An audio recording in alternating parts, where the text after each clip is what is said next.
What? You're live. Oh, we're live. All right.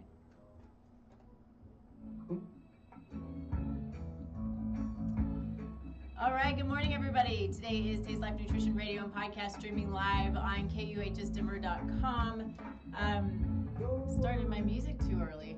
It's my favorite song. It's okay.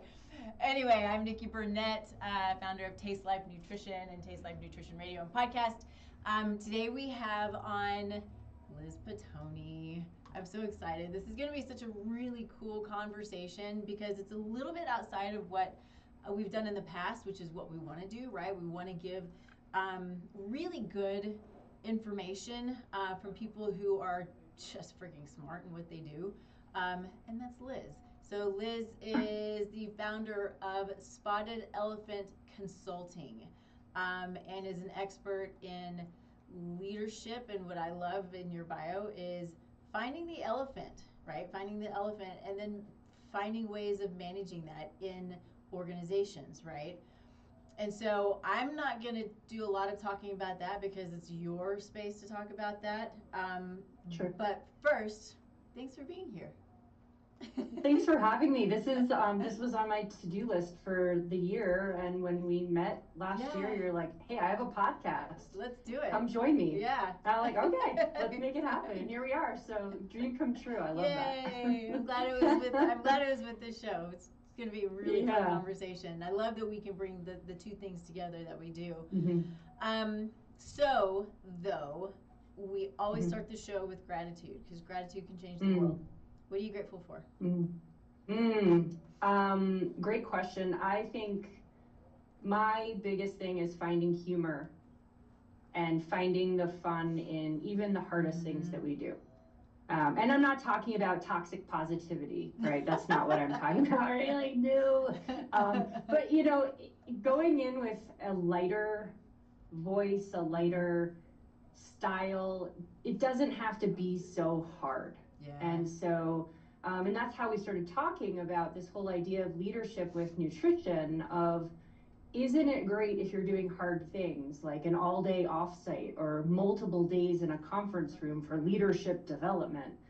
Why wouldn't you have stretch breaks? Yeah. Why wouldn't you put some yoga in there or go for a walk outside? I mean, weather dependent, right? We're not asking you to go out in negative 200 degree weather or something like that. But you know what I mean? Like, yeah.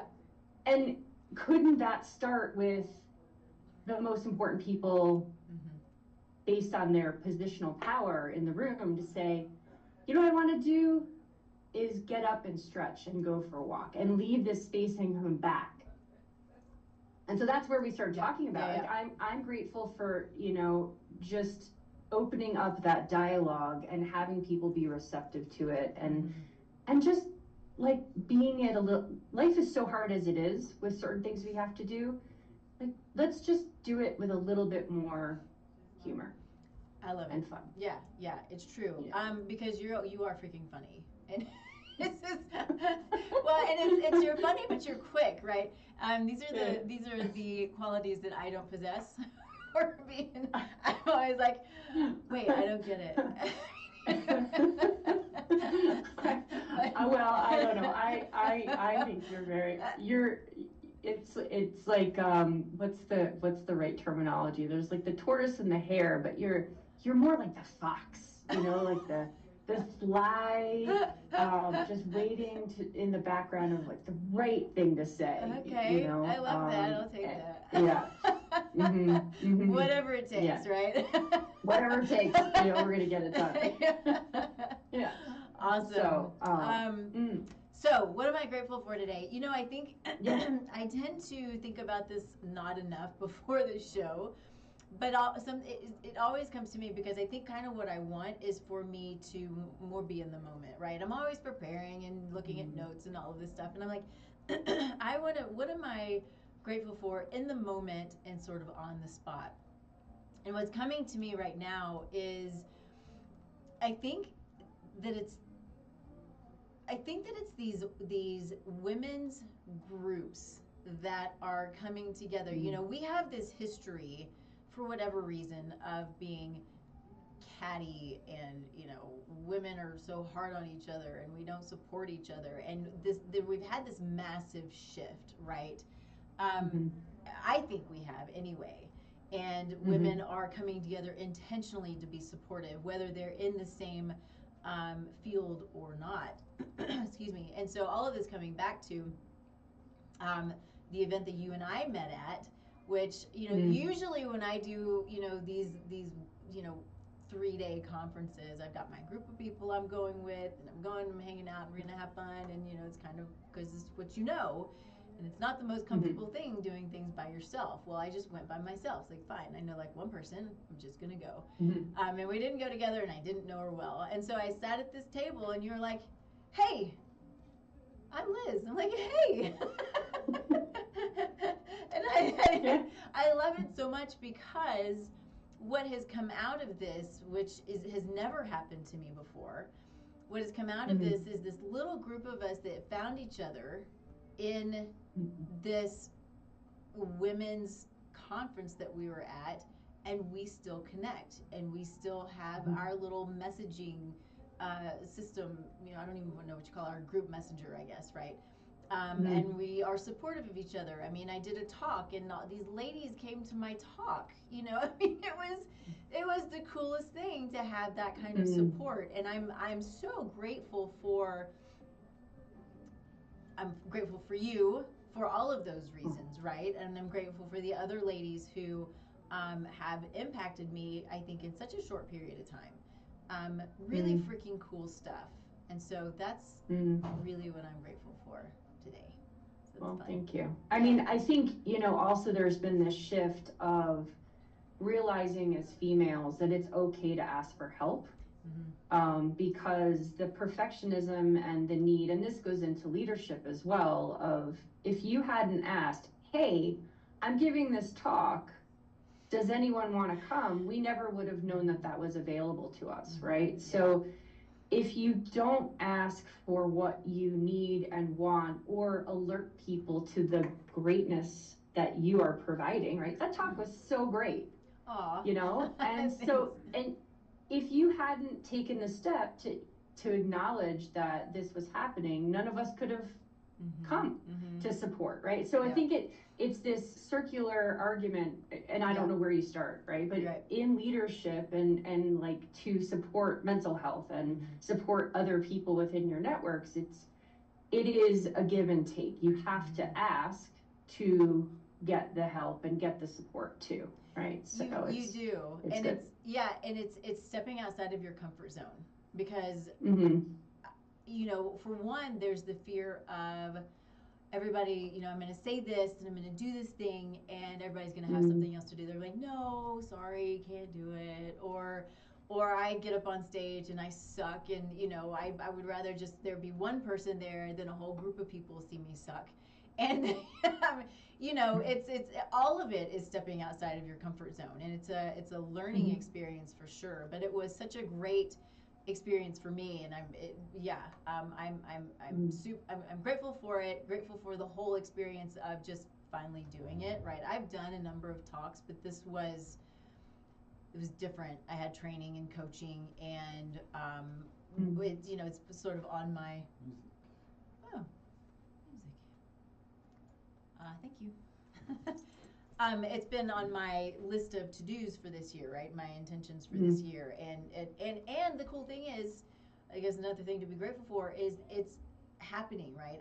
I'm doing these multiple talks. I've got several scheduled for the year, so maybe it's another piece of gratitude that gets me outside of my box and my comfort zone to do hard things and get used to doing the hard things, right? And being okay with doing hard things. Yeah, I mean, that's, if you don't do hard things, it's kind of, we talked about being strong as my word for the year that came out of that conference, right? And so you can't build that muscle memory, whether it's lifting weights or eating certain kinds of food, whether inflammatory things and other things. If you don't take the step to make that change, which is hard, because humans, your brain is conditioned to not want to do the thing that's really hard.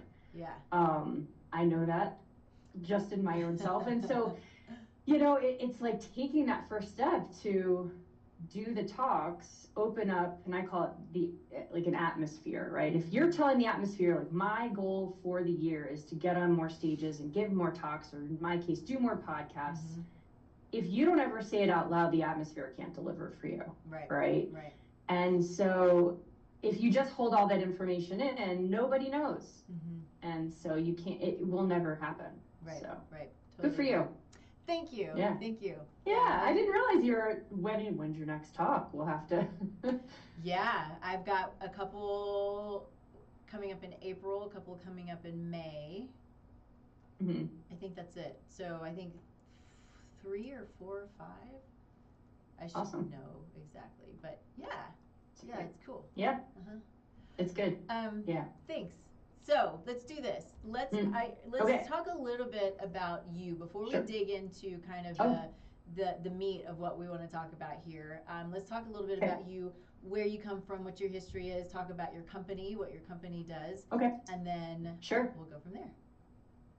All right. I'm from Earth. I mean, that's a good thing.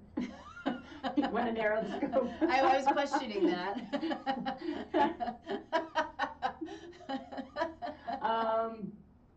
So yeah, I grew up on the East Coast outside New York City. I lived in the city for a long time.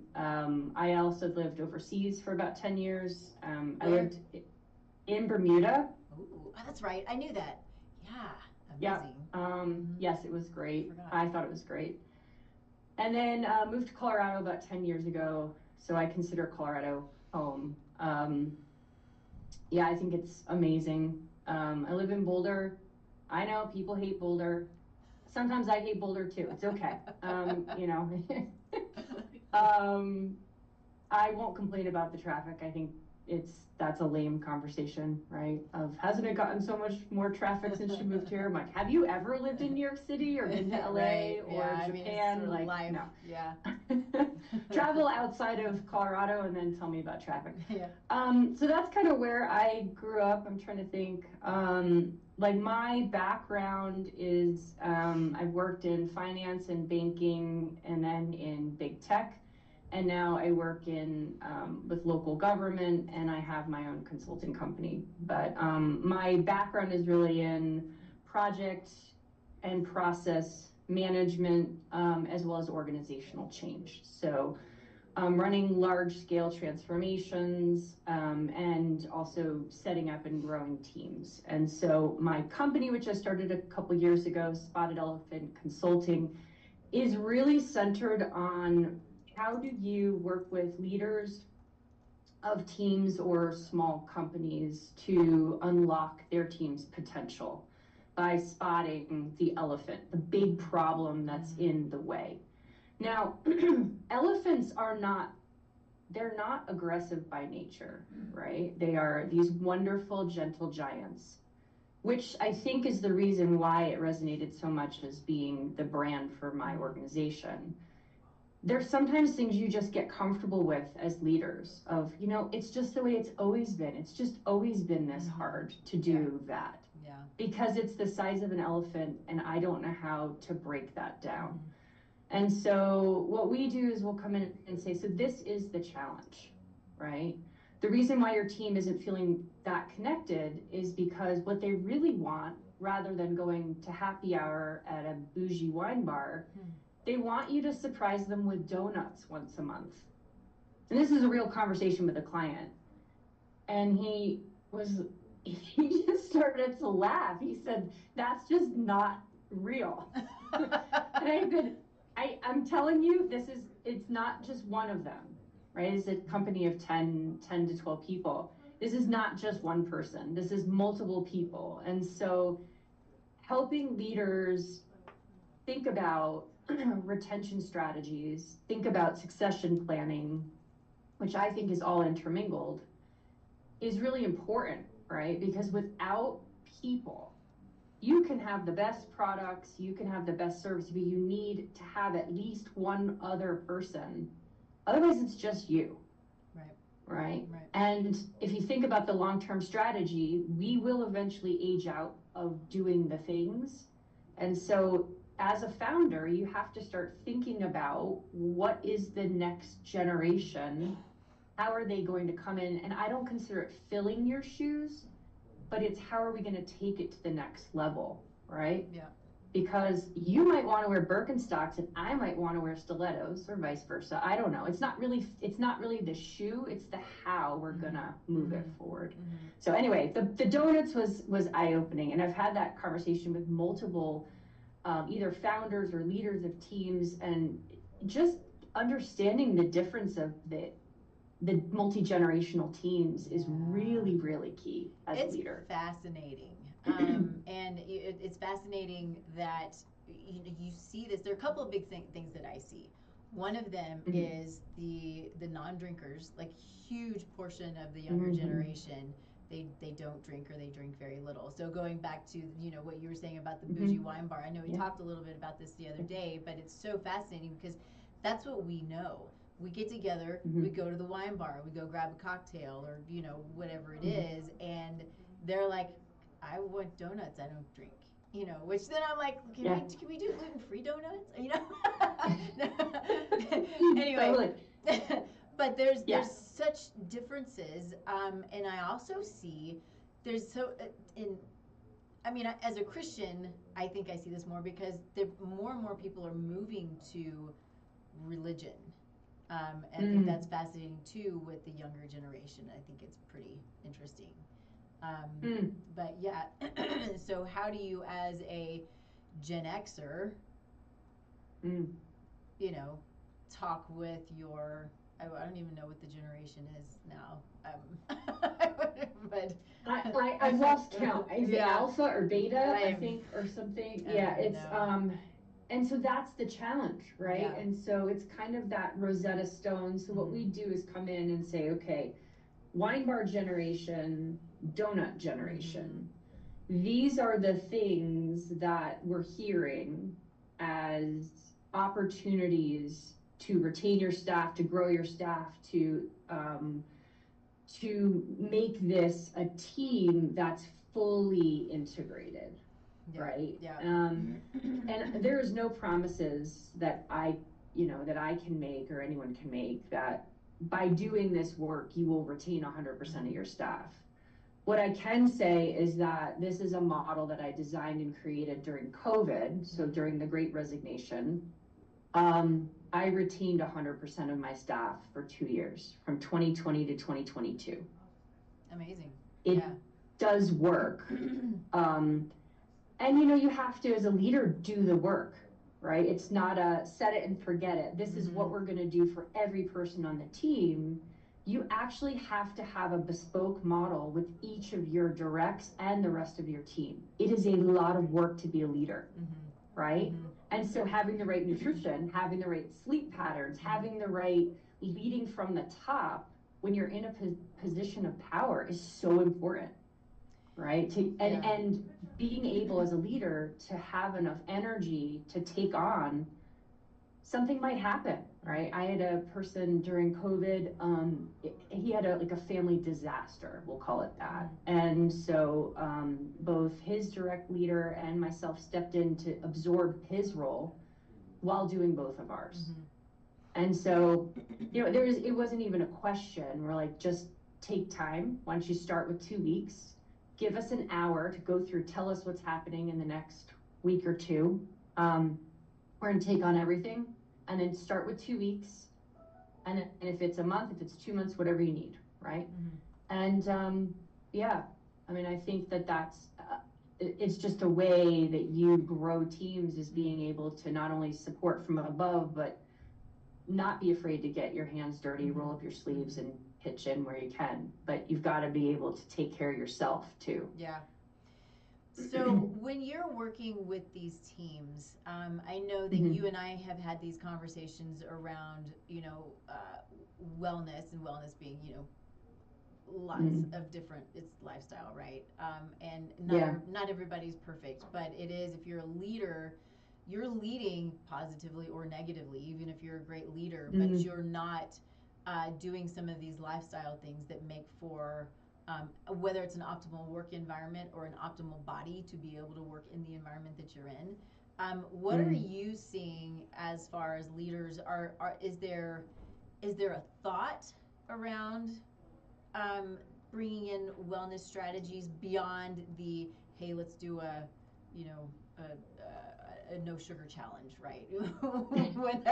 whatever it is, they spend all these monies on company going, okay, we're gonna do a challenge, and does it stick? And so what do you see with these organizations? It's the age-old change management question. Yeah. So this is like a principle within project management of how do you impact change, right? And so I agree with you doing these, hey, we're going to do this thing for a short period of time, whether we bring in someone for a day and we're going to hit you with all this great information of low sugar, low carb, no carb, walking, all the things, no caffeine. That's horrible. Yeah, bad idea. I'm like, why are we doing that? And so I think that I think all of that is a good starting point. And then it's who are your change champions that are going to help continue to implement that, right? Who is your person who's going to take that and do something every month, right? What does it look like for the organization? You have to have the accountability to do that, and so what I've found, even doing the work that I've done the last couple of years with clients, is you give them this roadmap of this is all the great stuff that you have. Let's prioritize it, and then we can start to go through it. For teams that are not in the headspace to prioritize the work and then own the roadmap themselves, it becomes shelfware. Nothing happens with the work that gets handed over. I did have clients that are like, I know how to do this, I'm going to prioritize the work and I'm going to implement it. So it kind of depends on who you have. Yeah. But I really find having, call it a change champion, someone who can own this as their role or part of their role is really, really valuable. Yeah, yeah. I would imagine, and I would think, I wonder, in organizations that don't already have some kind of wellness strategies set up, is there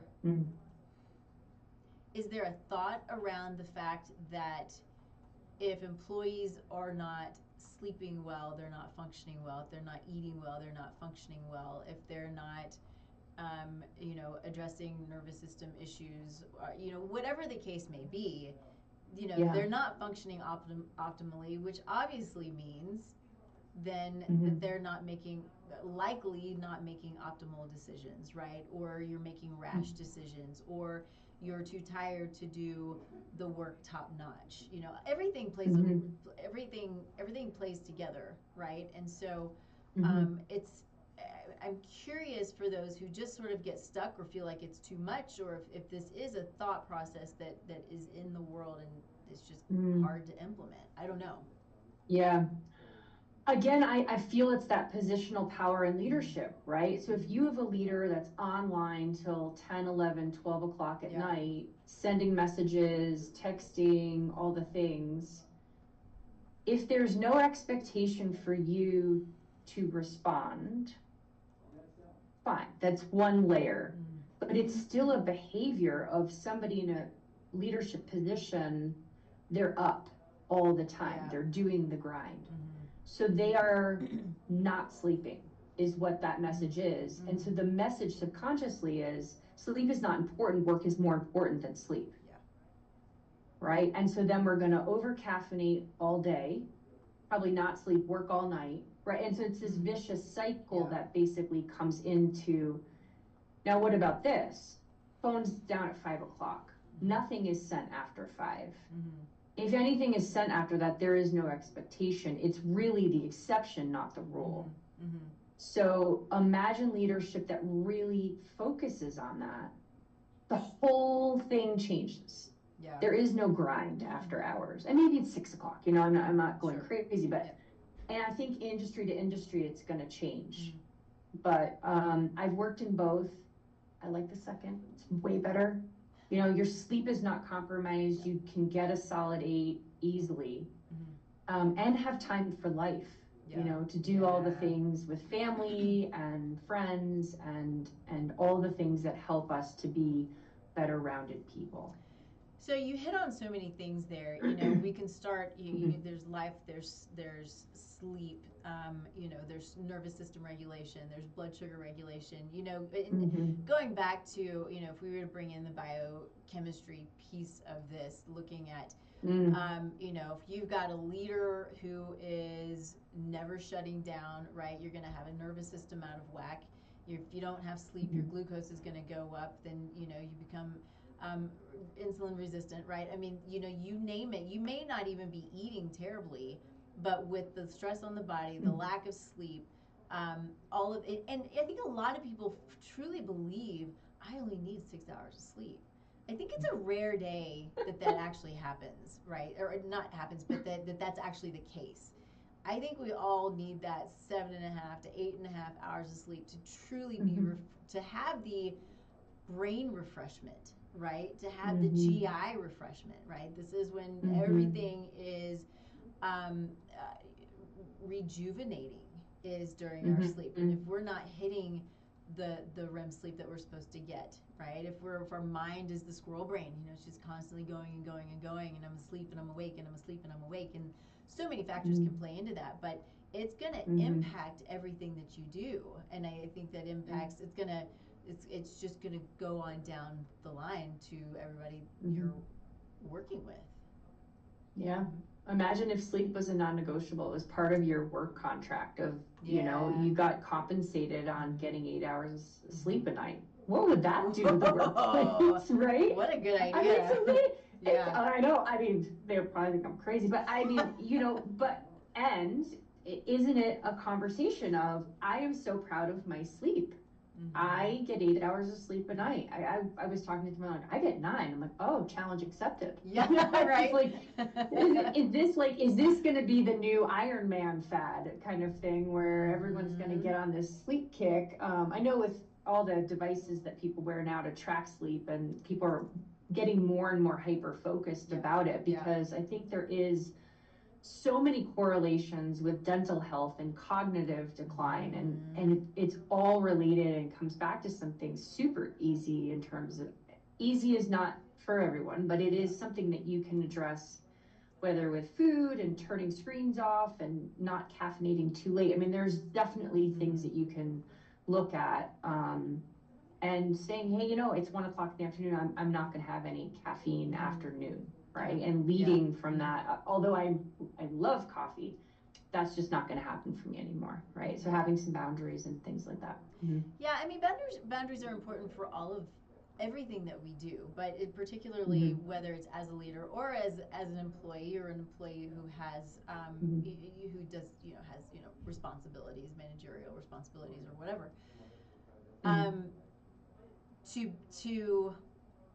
To be that person who says, these are the things that are important for me as a person, but also important for my productivity at work, and for me to be the best that I can be. And it's got to be from the top down, and not everybody's going to do it the same way. But, I think, we look at these things, so sleep being one of them, we look at, okay, we're eating lunch at our computer, right? People don't realize what a big deal it is if you don't stop and allow the nervous system to take a break, right? Because we may not think that we are in fight or flight, but the more we sit and look at our computers and our phones and all of this stuff, and sitting, right, and not getting up, all of these things, it just keeps us in this constant fight or flight, or this constant sympathetic. And we've got to take a break from that, or shit's going to go haywire, right?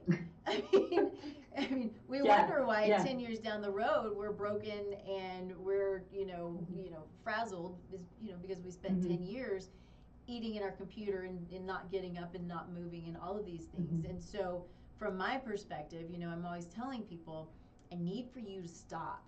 And I'm not perfect at this by far, but I need for you to, when you get up to go eat, and I'm pretty good at this, but especially when it's warm outside, warm does me really, really good, but I will get up from my computer, I will go to the kitchen, I'll make my lunch. If it's summertime, I'll go to my garden and make my lunch, and I go sit outside.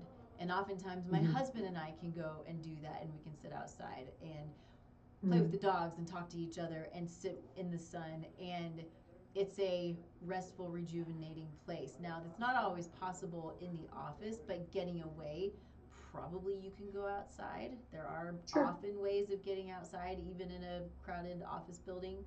And if anything, just sitting, right? Get off the phone, get off the computer, let yourself calm, let your nervous system calm, because your GI functions better. It functions optimally. It functions the way it's supposed to in a rest and digest state, right?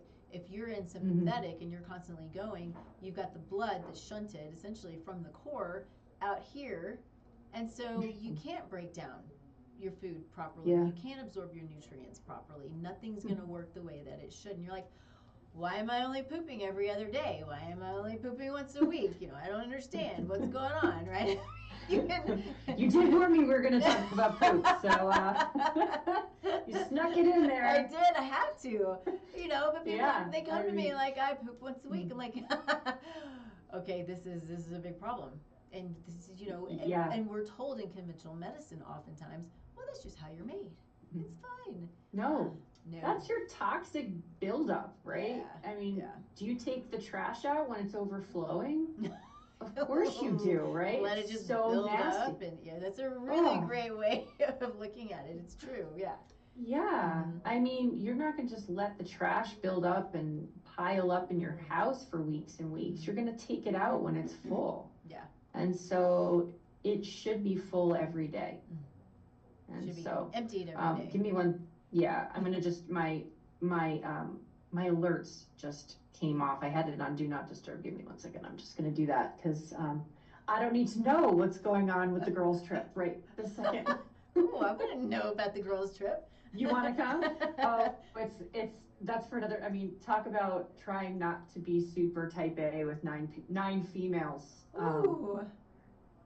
I'm like, you guys decide. I'm gonna book my hotel.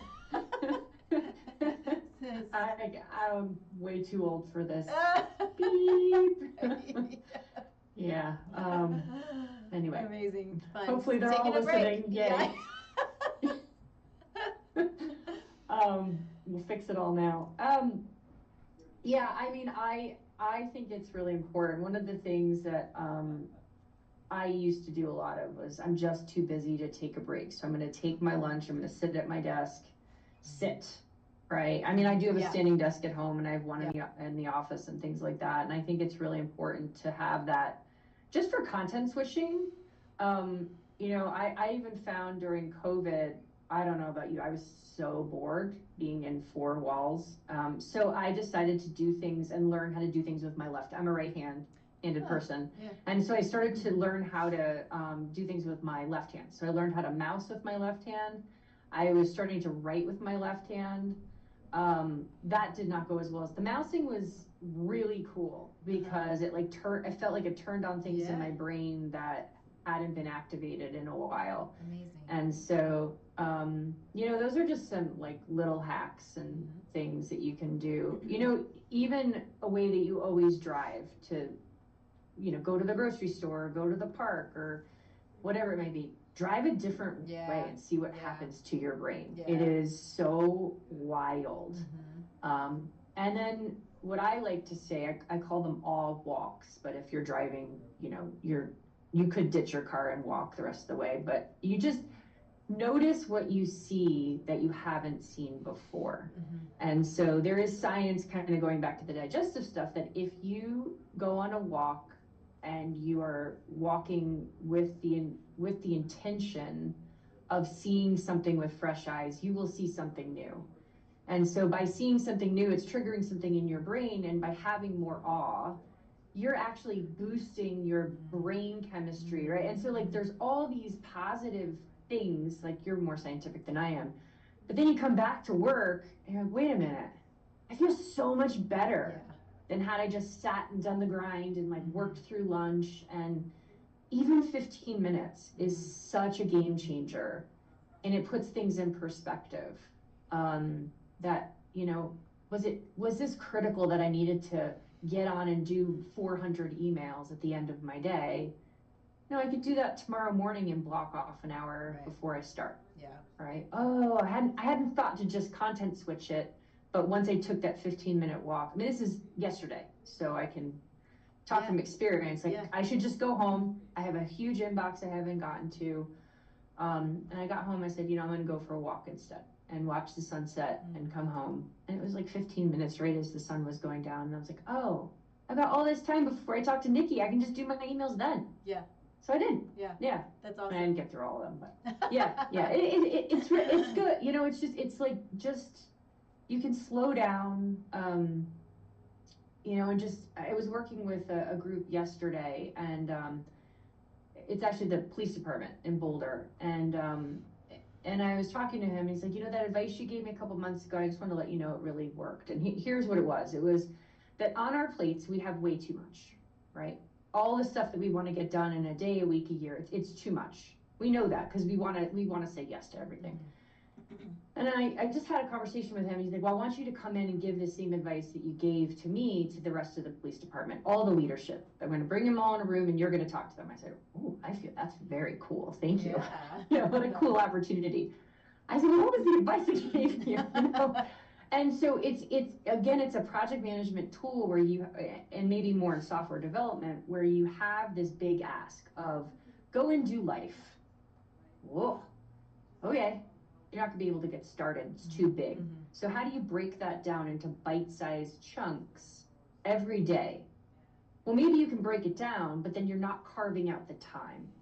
And so what my advice to him was, have blocks of time every week, whether it's a half hour a day or an hour a week or something, that that you're gonna put your top priority, one, not 1 and 2, there's only one that can go in your top priority spot, and work on it for that and get it done. Mm-hmm. Right? And then it's a non-negotiable, you have the time already allotted, you've broken down the work into bite-sized pieces, and you can get the work done. Mm-hmm. And so he's like, yeah, I'm getting it done. I go, I imagine that, And so he's leading by example to then say, I had just too much on.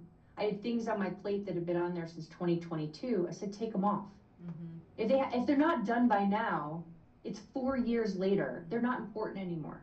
Yeah. Don't let that, that's just baggage. It's hanging over your head. It's actually weighing you down. Yeah. It's kind of like swimming with clothes on, is how I feel. You can do it for training, mm-hmm. right? But it's like, why not just, okay, well, that went sideways real fast. But you know what I mean? Like, a swimsuit's more effective than jumping in boots and a jacket and ski pants. Mm-hmm.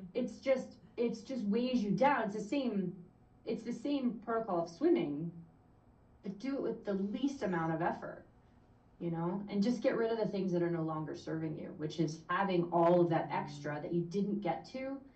Your mind is like, oh, it's defeatist. Why would I even start this? Because I cannot get to the bottom of my list. Cut your list in half. Yeah. Cut off the dead weight. Yeah. Mm-hmm. I think that's such a really great point and a great, a great thought for people to consider as moving through their day, because it just gets so overwhelming.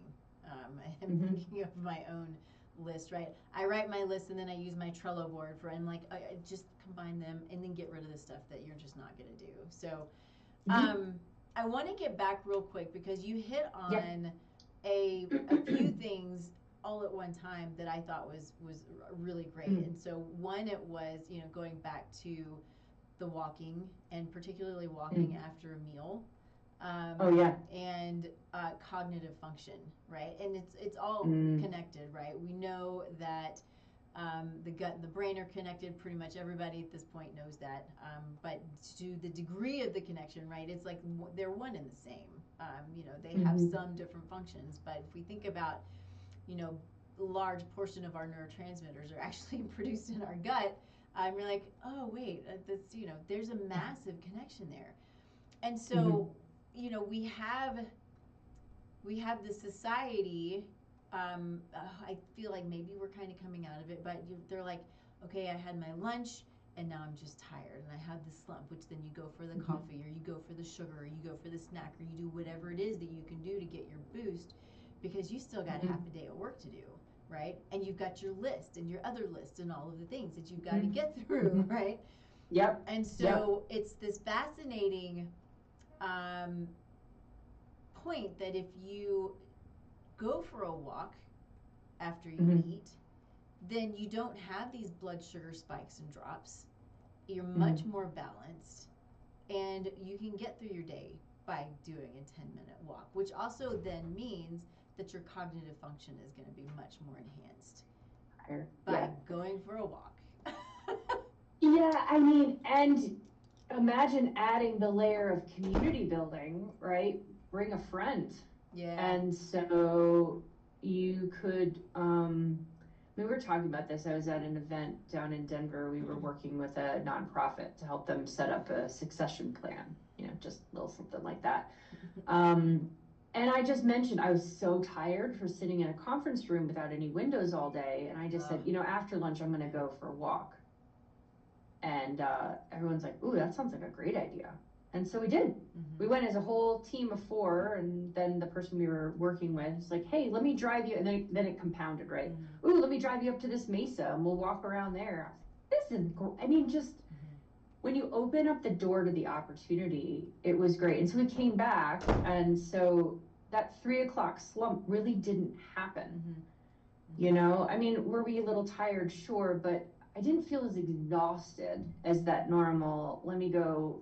And again, I'm not doing caffeine in the afternoon. So it wasn't as bad as it normally is. And then I think we talked about, and then I had cookies, but I didn't feel as crashed after I, had the cookies or whatever.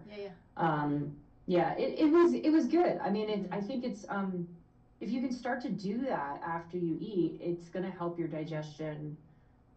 It kind of helps sleep. I know for me too, if I add it in, it helps my sleep at night, because I do feel tired then, rather than boosting the caffeine or boosting the things in the afternoon. You're ready for bed. Yeah. You're going to start to be ready like 9:30, 10 o'clock, and you're going to go right to sleep. Yeah. Yeah. What if during, because it's unavoidable to have to go through these day-long, 2-day-long meetings, right? Or conferences or whatever it is. What if, leadership brought in the healthy snacks instead of the donuts, the water, right? Good. I mean, I'm just going to throw it out there because it's so important that we don't really think about it, but good, healthy, filtered water. And then building into what is happening. Hey, Henry? Okay. I don't know what's going on. I see you, but there's a glitch. She's having an internet glitch. You think it's on her end? Of course. Of course. Is it? I mean, it shows that it's fine on the little. Okay. It's an internet. It's the wind. It's blowing. The wind. The wind is crazy, isn't it? Is it crazy up where you are? It is a little bit intense, yeah. Yeah, I got on the road on the highway and it like threw me over. I was like, holy smokes, man, today is something special. Anyway. I'm glad we're doing it virtually. Yeah, I walked outside. I'm like, ooh, okay. High wind, weather, fire warning, all the things. Yeah, it's trees are bending outside and dancing. Yeah. Well, I'm glad I'm inside. It's like if you put on a little like nutcracker music, it looks like they're doing a little dance. Oh. Yeah, it's kind of sweet. There it is. That's the humor, right? It's like we're in a high weather event situation. Yeah. Could be the nutcracker dancing. I like the nutcracker. We were talking about walking, leadership, healthy snacks. Yeah, and just making a point of having the water, having healthy snacks, and going, okay, we're going to get up, instead of taking a 5-minute restroom break, we're going to take a 15-minute break, get up and go to the restroom and go for a walk, right? Get outside, go sit in the sun. That's my thing. I'm like, I need to go sit in the sun. I don't mind walking. Walking's great, but it's like it's like the meditation for me. It's like that feeling the sun on my skin. It's one of my very favorite things. And so, but make it intentional. And sometimes we have to suggest it, because like you said, people don't always think about it. And so if we start, if we make a point of just making the suggestions, it's not harder. It's just, let's think about this as leaders and start this trickle down effect where we are doing it, and so everybody else is as well. Yeah. Right? I think it has to be super intentional, right? And again, it goes back to what we were talking about earlier of like, who's going to be that person who's going to own that, right? And so if you're having these conferences, is it, you know, and maybe it's us and everyone listening, you know, take it away, see what happens. Yeah. I would also add to the piece of end 15 minutes, you're going to go to the bathroom, then we're going to take a 10-minute walk, go sit in the sun, no phones. Yeah. This is not an opportunity to recheck all your emails and all your 54 text messages and doom scroll. It is an opportunity to just let your nervous system have a quick reset. Yeah. I'm not perfect at that. I'm not saying that that's, you know, and sometimes I just want to listen to an audiobook because it's great. And it's, you know, it just have 10 minutes to just move or sit or you soak in your vitamin D, whatever it is. And just think about that as such the amount of benefit. I think we've talked about this, like the work you're doing now is your long-term strategy for aging with grace. Right. And so we as a human race are living longer and longer because of medical science. We can put in a new hip, we can fix your heart, you can fix your knees, you can get all the things, right? The thing you can't fix is your brain. Not yet. Maybe that'll come. I don't know. But there's things you can do now in terms of movement and diet and things like that will help. I actually got this after we talked from the Alzheimer's Society. Nice. I was like, what? And so, you know, it talks about all the things you're, you know, controlling your blood pressure, get moving, eat right, sleep well, don't smoke. It's all the things we talked about. Clearly it's very windy where I am. Yeah, well, I think we can still hear you. You just kind of go in and out. So I think it's okay. It's a little frustrating, but. All right. I can, let me see if I hardwire my suds real quick. I don't know if that's going to matter. We have this company, I won't blow them up on things, but they're not the best. Oh, no. People are not. You know how it goes. Yeah. I don't know if that's going to be any better. Let's see. I'll allow that. I don't know. We'll see. Okay. I'm going to try and It's see if that's any better. It's all good. So anyway, troubleshooting. That's another good way to keep your brain active. Yeah, for sure. I'm literally clipping a LAN cable to the bottom of my laptop with a binder clip. So it doesn't slip out. Perfect. Yeah. Let's see if it works. Okay. Anyway, where were we? So I think gosh, so many directions we could go into. I think first thing I want to say is we do have, especially early on, we do have the ability to reverse cognitive dysfunction. So I think it's important that we don't have sort of this thought that once we're there that there's nothing we can do, right? You know, early onset Alzheimer's, people are reversing it. It's got to be managed. I don't know that we can fully get rid of it, but it has to be managed. But this is the stuff where we have the ability as individuals, you know, especially, I mean, this is, I can't help but to throw this in because this is what I talk about all the time, but understanding our genetics and our epigenome, right? And how do we dig in deep and learn these things in order to mitigate risk and diminish the amount of risk that there is, right? So I've said this 100 times, and we talked about this the other day, that I have the genotype that pushes Alzheimer's, and that's just the way that it is. So because I know it, I know that there are many things for me to do to help mitigate my risk, right? And so the likelihood of it happening is much less, and if it does happen, hopefully I'm super old and it doesn't matter anyway, right? You'll get to that age where it's just, you know, you're just saying whatever you want. Yeah, anyway, it doesn't matter anyway. You know, she lived to 200, she deserves it. Yeah. You know. So, but Yeah. Sorry. The going back to though the exercise portion of it, people are like, I sit all day, or I have a standing desk, which yes, I do sit and I also stand. I have a standing desk, but one of the things that we don't do enough of, which I love this term. It's not my term, but it's the exercise snacking, right? This is one of the things that can help with cognitive health, cognitive function, whether you have Alzheimer's genes or not, right?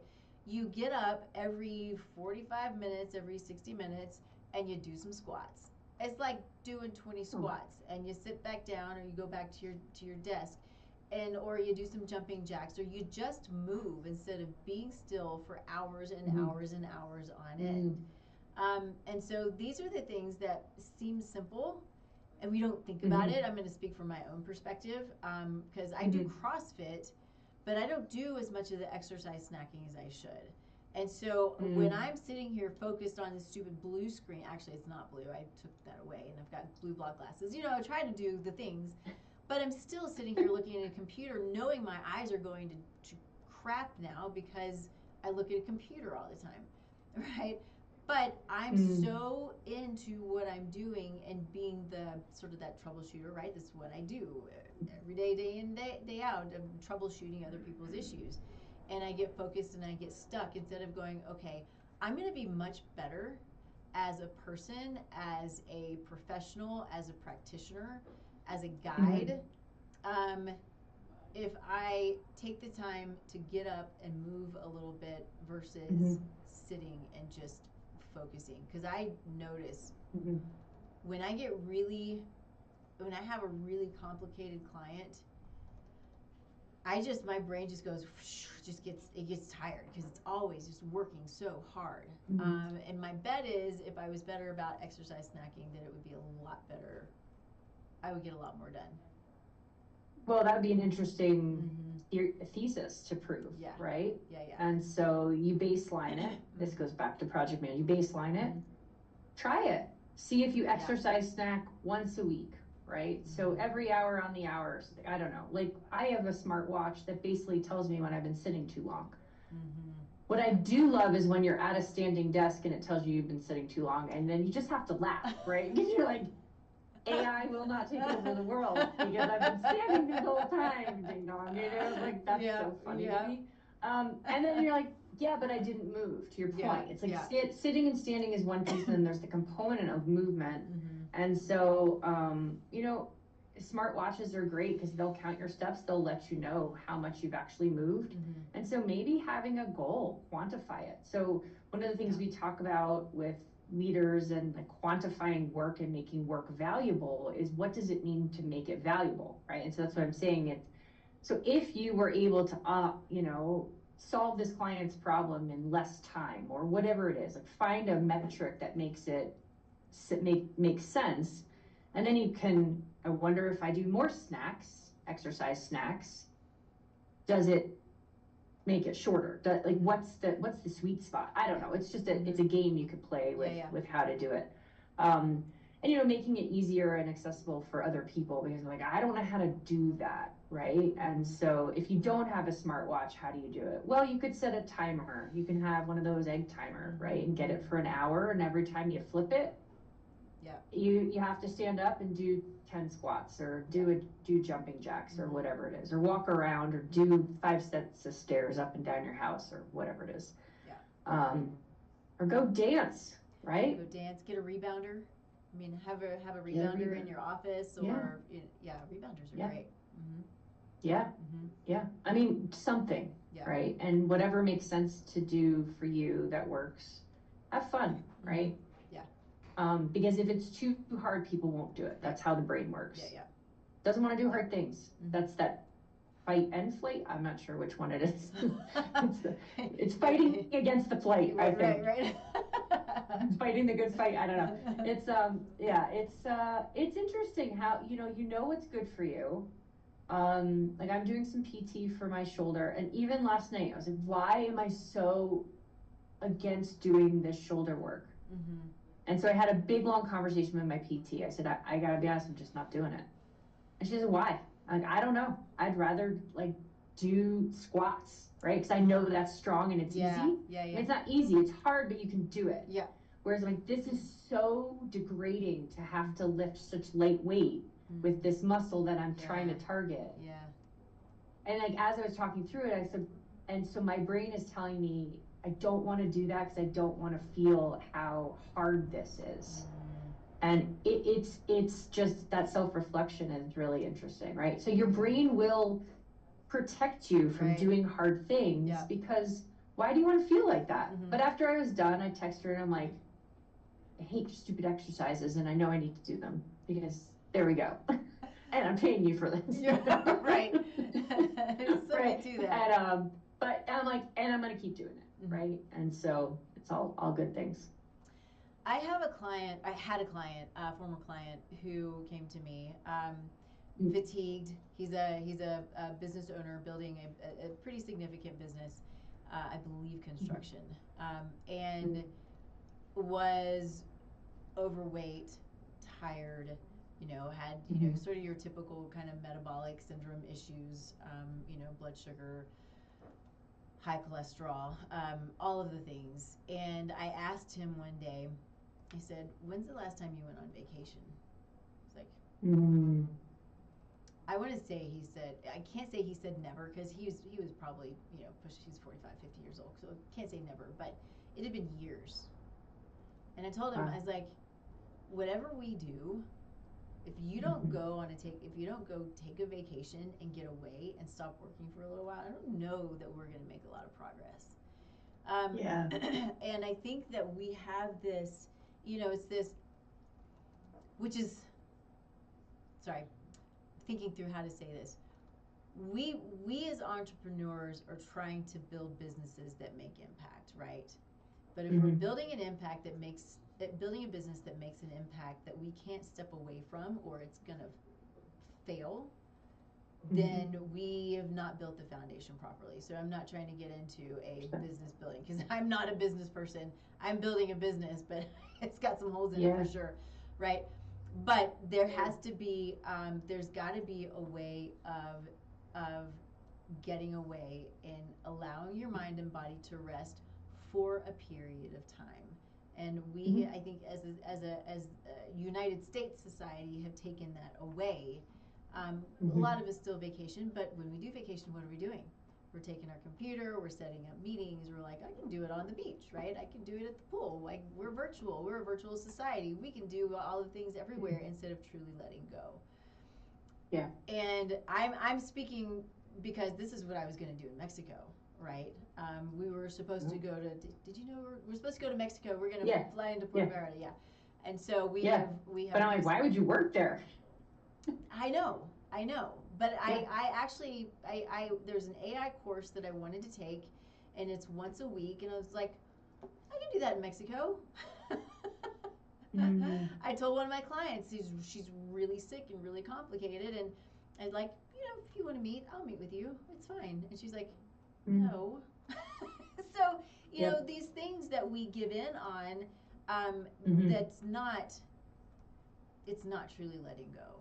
And I'm trying to tell myself these things as I'm talking to all of you at the same time. But that the nervous system reset is also a mitochondrial reset, right? It's an everything reset, and it's got to be done. Yeah, I 100% agree. I think that genetically women are more of these perfectionist givers, accommodating all the time. It's just our genetic makeup. And I'm not saying every female everywhere all the time, but that's just DNA science has kind of proven that. And so I think there is a really good call out for you. So well done that you started to call this out as, wait a minute, I'm not being truthful to myself. And I'm also recognizing that if I am going on vacation and I'm giving that advice to others, I should probably take that for myself. Yeah. Right? So, there is no such thing as perfect anyway. So you can never achieve that state because it doesn't exist. No. Yeah. And so like calling it out is the first step of how to change. And so, baby steps, right? Yep. And so maybe you go and you take the class for an hour, but you still go to Mexico and you don't see your client, or you see your client, or it's an on-call situation if she needs you because she's sick. Mm-hmm. You know, it's not a either or, it's a yes and. Yeah. And so I think we're all trying to figure out how to make it all work. And the world is great that it's accepting all these differences in ways in working. So I think you should definitely go to Mexico and eat all the great food and go sit in the sun. We are going. We're going. It's just now going to be May. But what was really cool, though, and we're sort of at the end of our time. I could sit and do this forever. I know. But it allowed me, since I had nothing on my schedule, it allowed me the opportunity to work on my business as opposed to working in my business. So I was able to do some of these things that have been on my list that I've not taken off my list because it is important, but they're like multiple tasks with these big things that needed to be done, and I was like, I can do this now. So it was a little bit of I think for me and for my husband as well, he's got some big things going, and he was like, I would have been working a lot. And so you know, I think, you know, God has his way of working things out. We made the decision, and we're going to go in May, and hopefully May just means we can just sort of let things go and have fun and not worry about it. So anyway, is there anything else that we need to hit on at this point? I don't think so. I think we talked about all the great stuff of that, you know, how leaders can kind of lead from the top to push positivity around this next level of leadership and also for themselves as we age. So it's a double win of how do you do the succession planning for your younger generation on your team, as well as how do you age with grace and doing the work now.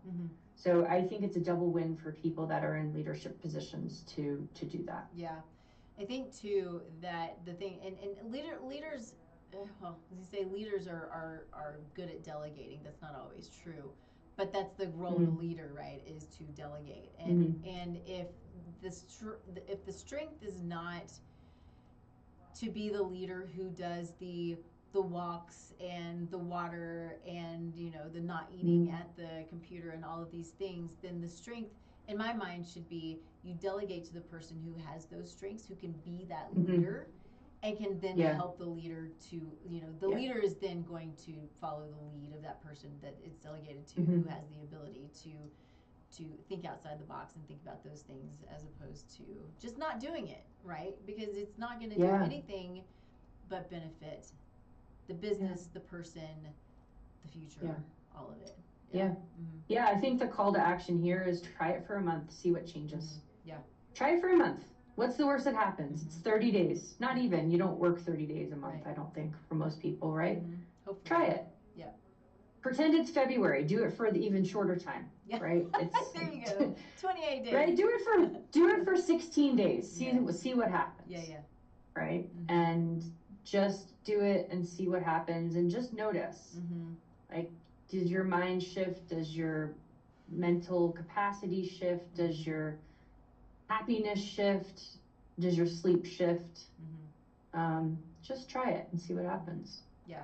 That was one of the things that you said, and this isn't even around food. Now you can choose food as you know, one of these things to try, but it was I think you said a couple of things the other day. It was just shut the phone off at 5 or 6 o'clock, or do the what is it that you can do to make sure that you're getting that 8 hours of sleep and shutting down, right? So, you know, choose your I was gonna say your poison. That's not really the best way of choose your happy water. There you go. Snack.